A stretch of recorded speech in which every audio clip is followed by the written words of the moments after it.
বর্ষাকালে আমাদের বিভিন্ন গাছের বিভিন্ন ধরনের বিশেষ খেয়াল রাখার প্রয়োজন হয়। ঠিক তেমনভাবেই অ্যাডিনিয়াম গাছেরও কিন্তু সামান্য আলাদা খেয়াল রাখার প্রয়োজন হয়।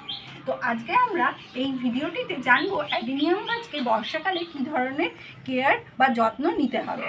চলুন শুরু করা যাক ভিডিও। আমরা প্রত্যেকেই জানি কিন্তু অ্যাডিনিয়াম গাছ বিশেষ জল পছন্দ করে না, কিন্তু এত বর্ষাতে এত জল পড়ছে অ্যাডিনিয়ামে, তাহলে এর খেয়াল কি করে রাখবো সেটাই আজকে জানবো। তো অ্যাডিনিয়াম গাছ বর্ষাকালে আমরা যারা বাইরে রেখে থাকি তাদের কিন্তু যদি মাটি ঠিক থাকে তাদের কোনো সমস্যা হবে না। মাটি ঠিক মানে একদম ওয়েল ড্রেনেজ সিস্টেম থাকতে হবে মাটিতে। এই যে এখন যে বৃষ্টি হয়েছে, অ্যাডিনিয়াম গাছটাকে দেখেই বুঝতে পারছেন পুরো বৃষ্টিতে ভেজা একটা অ্যাডিনিয়াম গাছ, কিন্তু মাটিটা দেখুন, মাটিটা কিন্তু সেই ঝুরঝুরে হয়েই রয়েছে, কিন্তু মাটি ভিজে, কিন্তু মাটিতে এক ফোঁটা জল দাঁড়ায়নি, তাই জন্য মাটিটা এরকম ঝুরঝুরে ভাব হয়ে রয়েছে। যতই বৃষ্টি হয়ে যায় এই ধরনের যাদের মাটি হবে ওয়েল ড্রেনেজ মাটি, সেই ধরনের মাটিতে কিন্তু জল দাঁড়াবে না এবং অ্যাডিনিয়ামের কোনো সমস্যা দেখা যাবে না। অথচ দেখা যাবে যে অ্যাডিনিয়াম কিন্তু খুব সুন্দরভাবে বৃদ্ধি পাচ্ছে। যেমন আমার অ্যাডিনিয়ামেও কিন্তু দেখুন খুব সুন্দর সুন্দর ছোট ছোট পাতা, নতুন কচি কচি পাতা আবার আসছে এই বৃষ্টির জলে। কারণ বৃষ্টির জলে কিন্তু এই মুহূর্তে অ্যাডিনিয়ামের সবথেকে বড় ফার্টিলাইজারের কাজ করছে। কারণ আমরা প্রত্যেকেই জানি বৃষ্টির জলে কিন্তু বিভিন্ন ধরনের খাদ্য থাকে, যেগুলি আমাদের গাছেদের জন্য কিন্তু খুবই উপকারী। যে খাদ্যগুলো আমাদের গাছেদের প্রয়োজন থাকে তারা বৃষ্টির জল থেকেই পেয়ে যায়।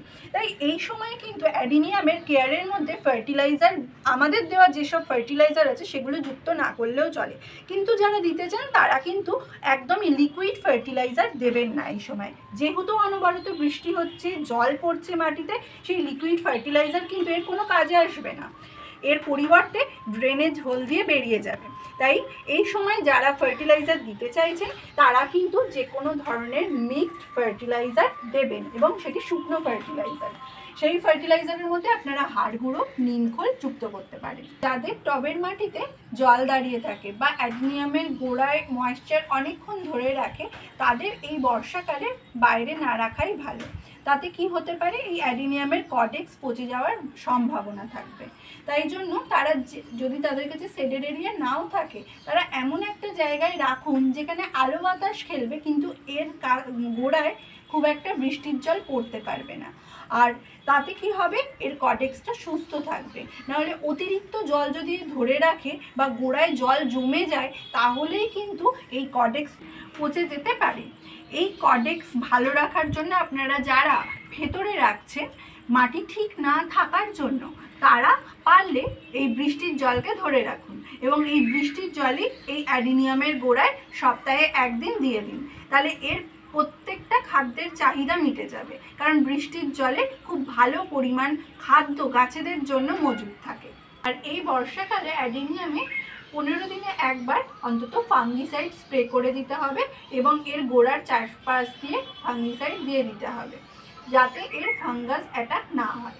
আরেকটি জিনিস বিশেষভাবে মনে রাখতে হবে, অ্যাডিনিয়ামে বর্ষাকালে কোনো প্রুনিং বা গ্রাফটিং কোনোভাবেই চলবে না। তাতে কি হতে পারে, যদি প্রুনিং করা হয় জল লেগে সেই জায়গাটির থেকে পচে যেতে পারে, এবং গ্রাফটিং সব খুব তাড়াতাড়ি নষ্টও হয়ে যেতে পারে। তাই এই সময় প্রুনিং গ্রাফটিং একদমই করা যাবে না। আপনারা যদি এইভাবে অ্যাডিনিয়ামের কেয়ার করেন বর্ষাকালে, তাহলে আপনাদের অ্যাডিনিয়ামও খুব সুস্থ থাকবে এবং হেলদি থাকবে।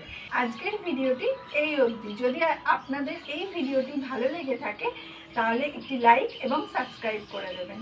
দেখা হচ্ছে নেক্সট ভিডিওতে।